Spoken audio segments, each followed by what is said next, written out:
সবাই হয়তো ভাবছে ছেলেটার সেই জীবন চলছে রে, সকাল হতেই হতে ব্যাগ কাঁধে নিয়ে কাজে চলে যাচ্ছে। আরে বলি কাকা, তুমি এখনো অনেক শান্তিতে আছো। তুমি এখনো জবলেস, মানে ভগবান তোমাকে এখনো মালিক হওয়ার সুযোগ দিয়ে রেখেছে। চাকরি মানে তোমাকে কোনো না কোনো ব্যক্তির অধীনে থাকতে হবে, কোনো কিছু করার আগে পারমিশন নিতে হবে। যেমন এই যে দুর্গাপুজো আছে, আর মাত্র 8 দিন আছে। এখন যে যারা চাকরি করে, মানে আমি, ছুটির সাইনের জন্য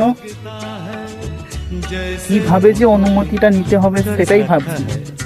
দুর্গাপুজো তো পরের কথা, আগে ছুটি অ্যাপ্রুভালটা হওয়া চাই। তো যারা চাকরি এখনো করেনি, জবলেস, তারা এখনো মালিক হওয়ার সুযোগ আছে, ভগবান তাদের দিয়ে রেখেছে। কথাটা মনে রাখো।